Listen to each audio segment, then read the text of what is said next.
pain. This is by far the number one single most important muscle to take care of in your body. It's also the most common muscle to become dysfunctional because we sit too much. Remember, it sits in front of the thigh.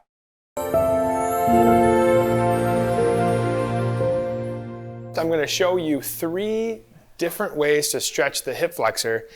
The first one I'm going to show you is my favorite, but I'm going to show you 3 versions because sometimes we have pain in some parts of our body that doesn't allow us to move into the position that I'm going to show you. So I'm going to show you 3 modifications of the stretch. So the first version I love to do is to get on my knee. And this is why some people might not like this because of knee pain. We're going to get on the knee. I've got one foot way in front. I've got my hip ability to slide forward. And when I slide forward with my pelvis, I get a little nice stretch in the front. Okay, so we're going to kind of gently glide into that movement. I do want to note that I want to try to keep my lower back flat and not arched. And I do that by tilting my pelvis back.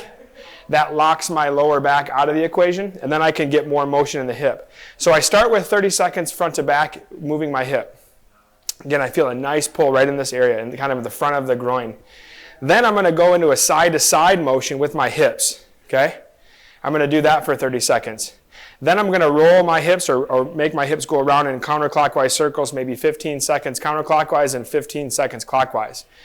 Then if I don't have any pain in my back when I do this, I'm going to take my hands and go through 30 seconds to the front to back, 30 seconds side to side, and then 30 seconds where I turn left and right. And then I'm going to go ahead and switch legs. Okay, so I go on the other side. I go through my pelvic drivers front to back, side to side, and then around in circles. And then I do my hand drivers forward and back, side to side, and rotation left and right. I do this every single morning. And for you pet lovers out there, your dog does this every morning too. If you notice after the dog wakes up, the legs go way far behind and he does a nice big stretch. He's stretching the same muscle that we, for some reason, don't stretch every day. So that's version number 1.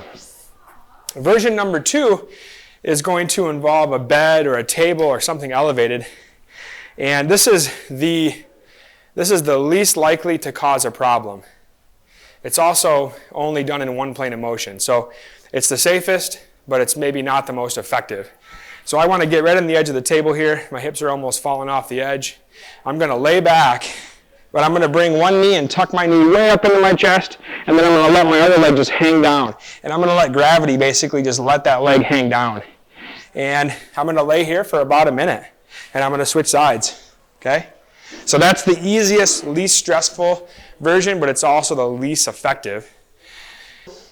Version 3 is going to be more upright. I like this if I don't have ankle restrictions. I don't like it if I have ankle restrictions, if my calves are tight. So what you'll do is you'll get an elevated surface. So the higher, the more intense this is. I'll put my foot up on this chair, and I have my other foot way back here. Okay, and I'm going to make sure this back foot's nice and straight. Right? The knee is going to stay straight. I'm going to stay tall. I keep my lower back nice and flat, and then I just gently start to go through those same motions I was doing in version 1, where I go front to back. You don't have to keep the heel down back there, but you do need to keep the foot straight. I go 30 seconds front to back, side to side for 30 seconds, and then around clockwise 15, and then counterclockwise for 15, and then I switch sides, and I go through that same routine. I could make many arguments for why that muscle is the most important to stretch. It's the most important to stretch. It's the most common that people have a problem with. But again, this is something that I would encourage all of you to do. Thanks for listening.